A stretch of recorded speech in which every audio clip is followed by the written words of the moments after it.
Yo, what's good, my young paper chasers, man? It's your boy OC3 and back again with another YouTube video. Today, man, we can be doing another reaction video.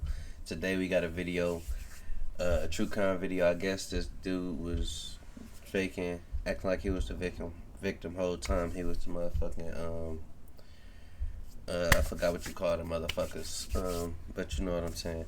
I appreciate all my supporters, man. Shit, we back. I told y'all, daily uploads. We going hard. Shit, like, comment, and subscribe. We're gonna jump straight into the video. My life is over. He saw to that. I will be his victim for the rest of my life, or his. This man is not a victim. He has been convicted of multiple charges of assault and kidnapping, and he has been locked up for 30 years. And in 30 seconds, he is about to speak Nigga, I ain't even 30 yet, and this nigga been locked up for 30. God directly to his real victim. What can I do, man? Just tell me, what do you want? If you want me to spend the rest of my life in here, fine. If you want me to get out and be your personal slave for the rest of my life, hey, I'll do that. Damn, Oz really can be deceiving. This nigga Oz look like he the victim the whole time. This nigga, you feel me? What the If you fuck? want me to lick your shoes every night, I'll do that. Just tell me what you want, man. Did something happen in that box? I'm not gonna answer that. 13-year-old Paul Martin Andrews, kidnapped, assaulted, and trapped inside a box in the ground for 8 days. But he escaped, and when he got out, he did everything in his power to ensure Richard Osley would never terrorize another little boy again. But unfortunately, that would be a lot harder than he thought. This man is a monster. This man cannot be released. In the small town of Portsmouth, Virginia, 13-year-old Paul Martin Andrews has recently moved to the area with his family, including his younger sister, Jennifer. January 11th, 1973.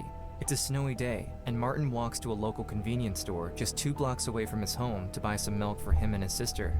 But Jennifer starts to worry when Martin doesn't return home. It's my fault. I sent him out for milk. It was the longest night of my childhood, thinking that he wasn't going to come back. With no sign of Martin, his family calls the police. Police begin their search. A local fireman searches for Martin using a helicopter, but no trace of him is found. January 12th, a day passes with still no leads. Martin's family anxiously awaits as one day turns into 2, then 3. They fear the worst has happened, that Martin has died. Worrying he might have drowned, the Coast Guard drags a local waterway, looking for Martin's body, but nothing comes up. 1 full week has passed since Martin disappeared. People are starting to lose hope. Damn, these niggas thought that he drowned. Nigga, the stove was 2 blocks away. God damn. He had to cross some water. 8 days of torture for your family. January 19th, 1973. There is a glimmer of hope. Deep in the woods, hunters come up a hill and discover a door in the ground. They open it and find little Martin chained inside the box. My bad if y'all can hear the rain and shit. It's raining outside, you feel me? That spring weather. Martin's mother is at work when she gets the call. She doesn't know if he is dead or alive. He has just arrived at the hospital with police. Martin is badly beaten, with 2 black eyes and a broken nose, but he's alive. Martin and his family are finally reunited, but his abductor is still on the loose, nowhere to be found. The police bring Martin's suspect photos, and he quickly identifies his abductor, Richard Osley. The police look into Osley and learn that he is one of Virginia's most notorious child molesters. He's been convicted of kidnapping and sexual assaulting minors many times before. When Buck Miller was 14 years old, he was befriended and then sexually assaulted by Richard Osley. The very same day Osley kidnapped Martin, he skipped his court appearance for abducting Buck. He was out on bail for raping another child and was forced to live with his father, who lived just down the street from where my mother lives. As police and FBI scramble to find Osley before he takes another victim, Martin returns home. But his sister sees that his nightmare isn't over yet. When I saw his face, he turned and looked at me, and that's when the nightmare came true. His eyes were empty. He wasn't there. My strong older brother was somebody else. The search for Osley extends into neighboring North Carolina until finally, on the 4th day of the search, at 2:30 a.m., the FBI gets a phone call from Osley's father. Osley has returned home. The FBI move quickly, and Osley is arrested on September 27, 1973. 13-year-old Martin is scheduled to testify against his abductor in court. The trial will be the first time Martin speaks about what happened to him in the box. The prosecution is worried about Martin having to relive the abuse. Man, I can't even imagine that shit though. For 8 days, like being a kid, nigga. Hold on, I'm about to close these windows. Man.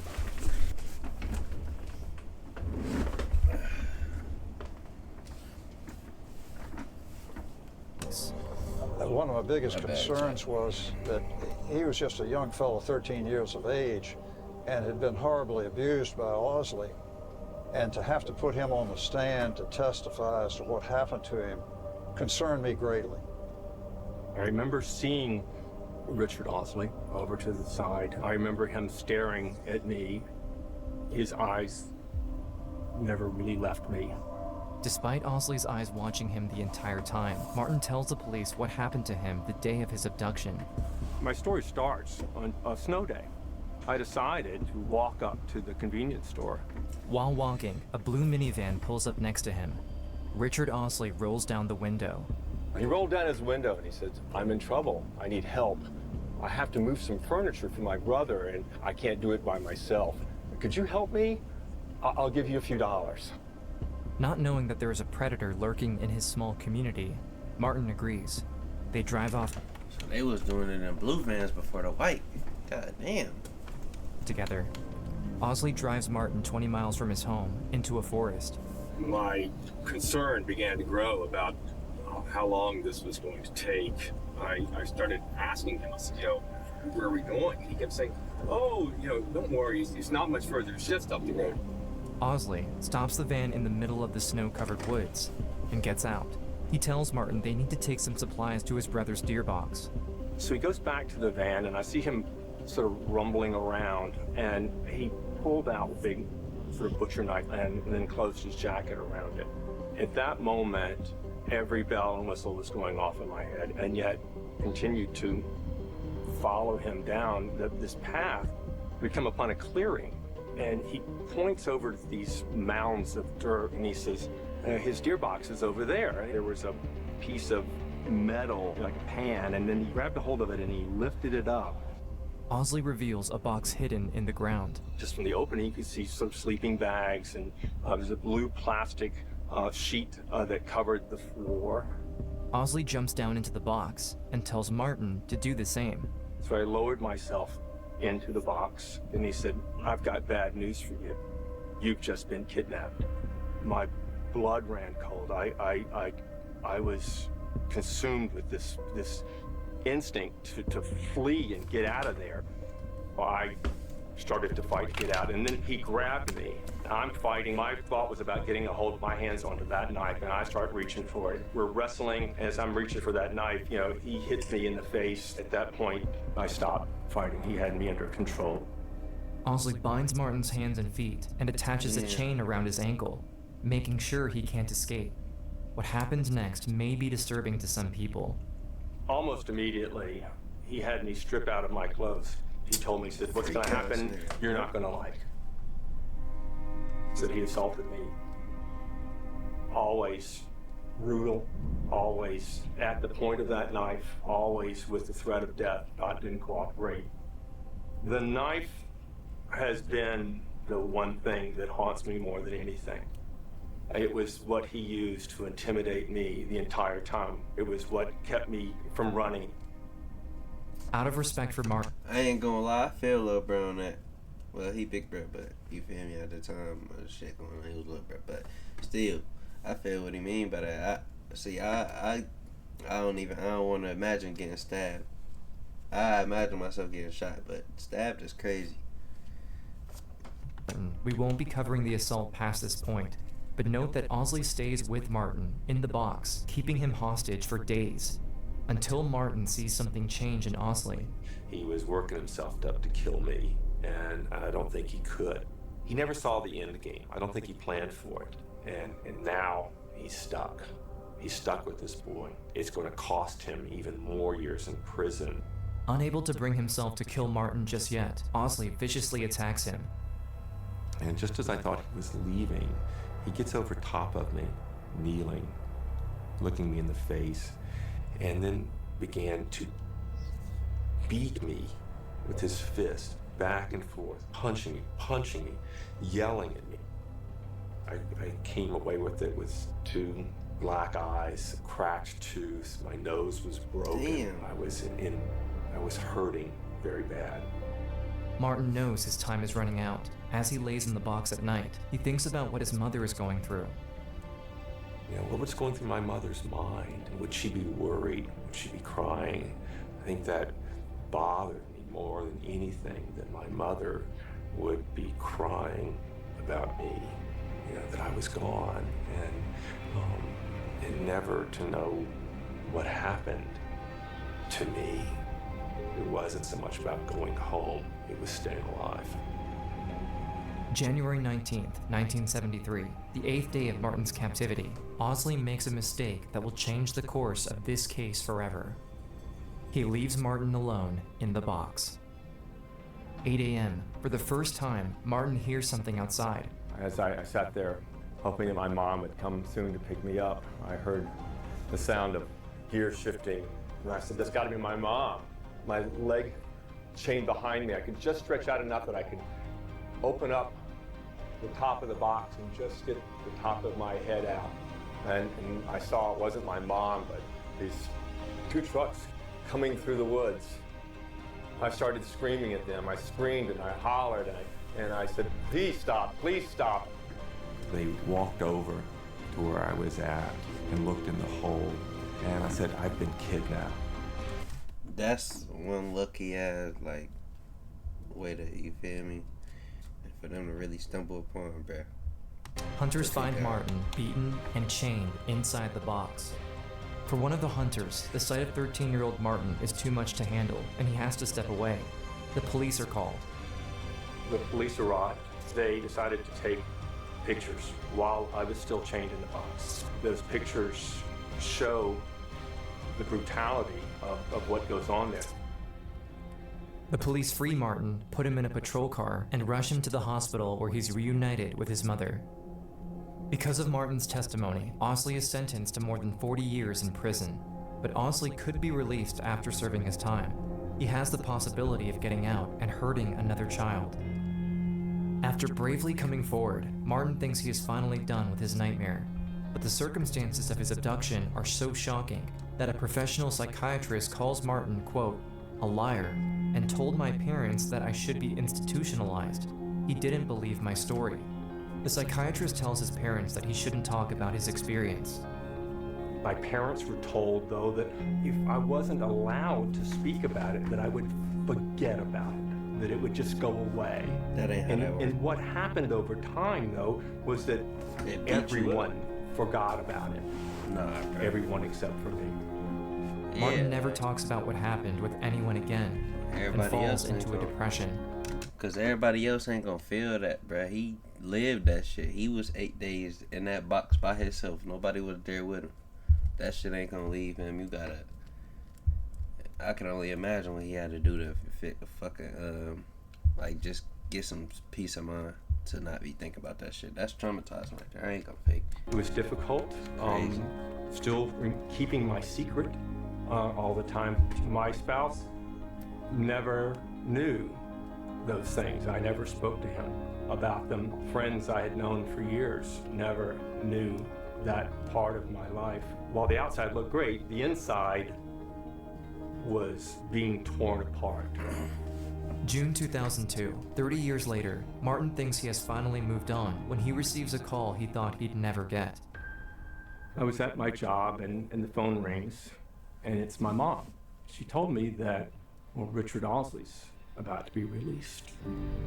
To hear that this man who had done such horrible things to me, this man that I thought would be in prison for the rest of his life, that I would never have to deal with him, was now being released.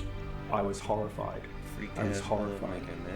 Martin doesn't know what to do until he discovers that Osley is trying to convince everyone he's a changed man in order to be released. Osley's been serving the last 30 years in prison for kidnapping Martin Andrews. He says every day behind this barbed wire, he fights the temptation, warns others about the dangers of sexual predators. I tried to educate him about people like me. I looked at that picture of Marty and I asked myself, how in the hell could I have done that? I would never hurt another child. Although he hasn't spoken about what Ausley did to him in 30 years, Martin knows he has to come forward to ensure another child is never hurt by him again. For 30 years, I had kept silent about what had happened to me. It had been a secret. I knew that if Richard Ausley was ever released, that it would mean that another child would have to suffer through what I did. This man is a monster. This man cannot be released. And so I stepped out. So I started emailing every one of the delegates and the senators, attorney general, and the parole board. But Ausley fights back. What can I do, man? Just tell me, what do you want? If you want me to spend the rest of my life in here, fine. If you want me to get out and be a personal slave for the rest of my life, hey, I'll do that. If you want me to lick your shoes every night, I'll do that. Just tell me what you want, man. My life is over. He saw to that. I will be his victim for the rest of my life, or his. This thing about 8 days of beating and rape, that's a bunch of bull. He knows it. He lied to me to get it. Nigga, how the fuck is that a whole bunch of bullshit when you could see the black eyes on the nigga? You think this nigga just gave himself a goddamn black eye? Like, come on now. In there, he lied to get me into that box, and once I was in there, he was not letting me go. What can I ask from him? All I can ask is that the state make sure that he never does it to another child. By speaking out, Martin inspires Buck Miller, another of Ausley's victims, to come forward. I think he needs to remain in custody. Martin is able to track down another victim of Ausley's, Gary Founds, and discovers he never came forward to police when Ausley assaulted him in 1972 out of shame. Being attacked and assaulted violently, and the man's already proved he's a danger to society. Inspired by Martin, Gary speaks out after 30 years and files charges against Ausley, forcing him to serve more time in prison. 2 years later, in January 2004, Ausley suddenly dies in prison. Although Ausley tried to play the victim, Martin came out on top, showing that he is a true survivor. Martin is no longer a 13-year-old boy trapped inside a box with hollow eyes. He got married, became a loving husband, and is closer to his family now after speaking out. It's like having him back. We're closer now than we have been in 30 years. Today, he is an advocate for survivors. He dedicated himself to help pass laws to protect victims of sexual violence. He understands that in order to heal your pain, you have to talk about it. Yes, if there's anything that I could say to children who are being abused or who have been abused, to adults who were abused as children, is that as long as you keep it to yourself, they get away with what they've done. You've done nothing wrong, but you have nothing to be ashamed of. And you can take hope that there can be a life that you can live without that fear. You can live without that pain. Damn. If you stayed to this point in the video, man, I appreciate you. Shout out to him for being a soldier, being strong enough to overcome that trauma and help the people that to help future victims and prevent certain shit from happening. But yeah, if you stayed to this point in the video, I appreciate you for watching, man. Got more content on the way. This is a crazy ass story. I love all my supporters, man.